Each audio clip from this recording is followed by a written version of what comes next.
Hello there, welcome to my views and news. Is an alliance between Fano and Tigray emerging? Are efforts being made for this alliance, or propaganda is being spread? If propaganda is being spread, who is behind this propaganda?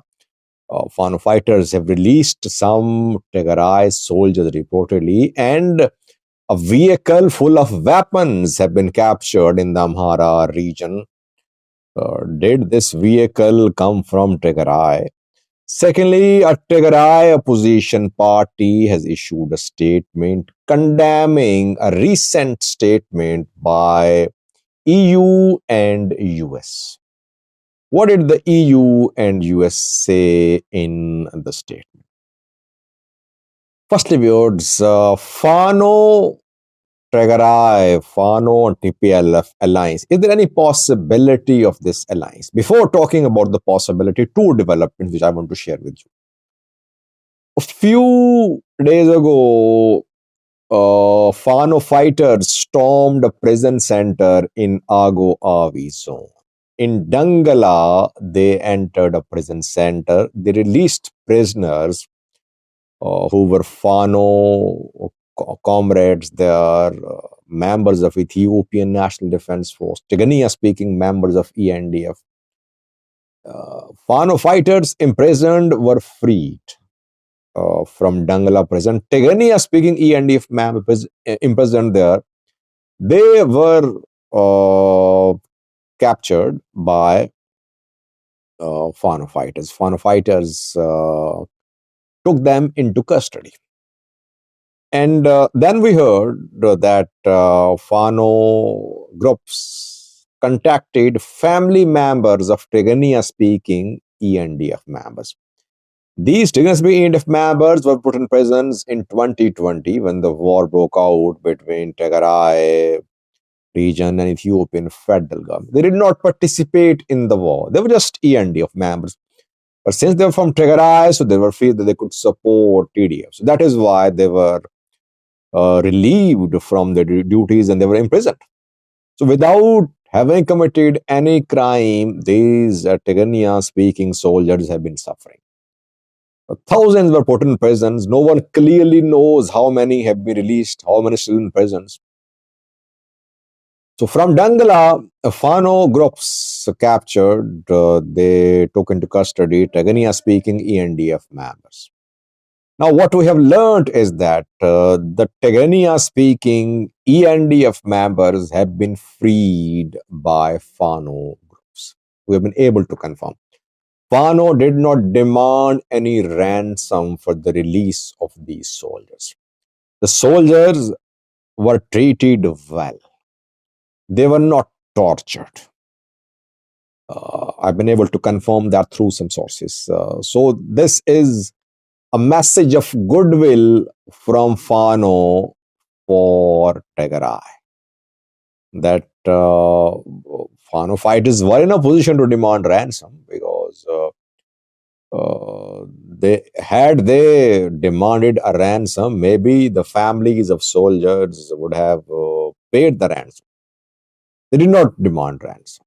They only contacted family members of the soldiers and they released. Reportedly, most of the Tigania speaking ENDF members have been released. This is the first development which I wanted to share with you about the possibility of Fano or Tigray alliance.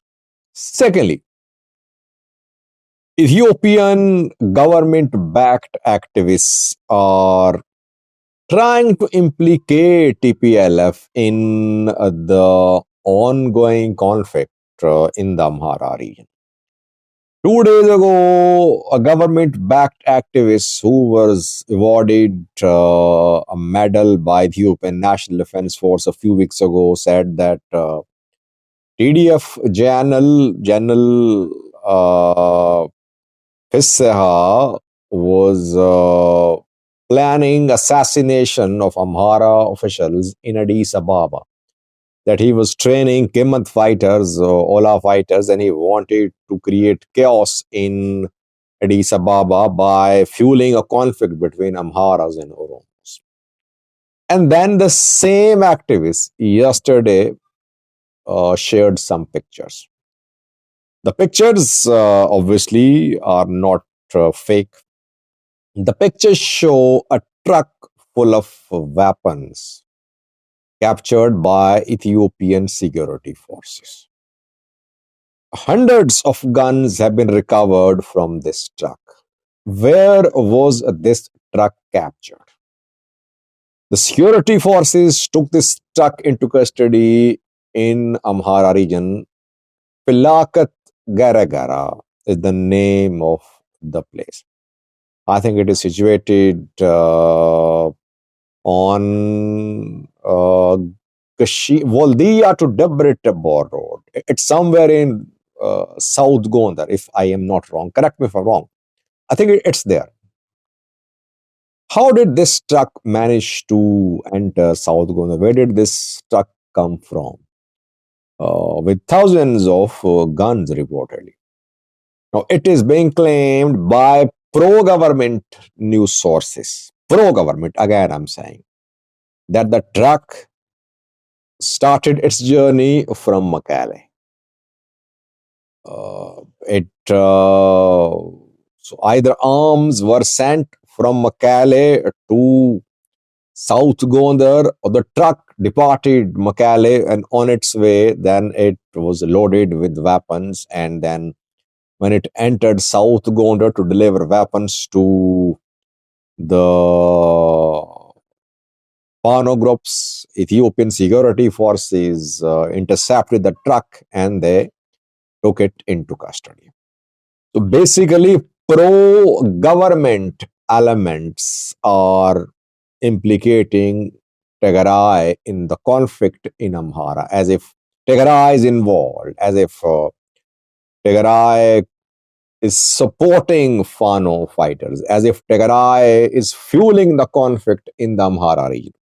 Both these posts about alleged planning by General Fisseh of assassinations and alleged sending of weapons from Tigray to Fano are indicative of Ethiopian government's propaganda that Tigray is involved in the conflict in Amhara region.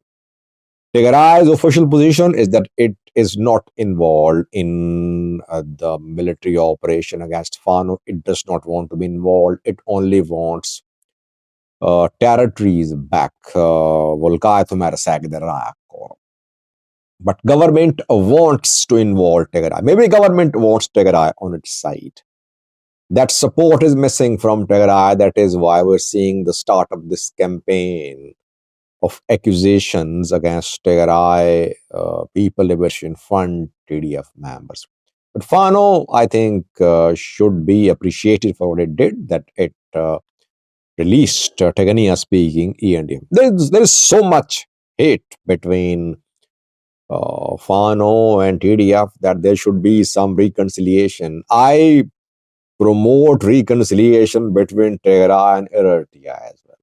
Same should happen between Tigray and Amhara. But to say that Fano and TDF are going to form an alliance, too early to say. Let's wait. I don't see such an alliance forming so far.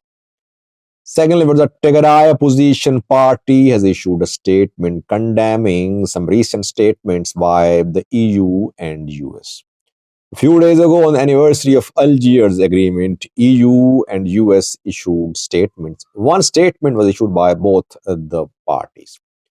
They asked Ethiopia and Eritrea to respect Algiers agreement. They asked these countries to respect each other's territorial integrity and sovereignty, that Algiers agreement should be respected. Obviously, the call was made because of recent statements by Ethiopian PM Abiy regarding access to the Red Sea. US, EU don't want a new conflict in the Red Sea. Already Red Sea is very destabilized, where Houthi fighters are attacking commercial ships. A 10-country naval force has been established to protect the journey of commercial ships in the Red Sea. Tigray, a Simba Democratic Party, has issued a statement condemning EU and US statements. A Simba Democratic Party is mainly based in Tigray's northern areas, which share border with Eritrea, like Europe. And this party has long been accusing Eritrea that Eritrea has annexed Europe territories, which are part of Tigray. And Dorius Gidam, one of this party leaders, remained in prison for more than a year when Eritrean military and Ethiopian military were conducting joint operations against Tigray forces. He was released after Pretoria deal when Eritrean forces had to withdraw from large parts of Tigray. The party says that EU US's call for respect for Algiers agreement should be condemned because Eritrea has already violated Algiers agreement, which was signed more than 2 decades ago. The party says that by annexing parts of Europe, by occupying parts of Tigray, Eritrea has violated Algiers agreement. That is why US and EU should support the position of Ethiopian government and Tigray, that Tigray's territories are under occupation. By promoting Algiers agreement, a status quo is being promoted, and the status quo should be respected. So this party says that Europe territories are part of Tigray, but they have been annexed by Iraq. Thank you.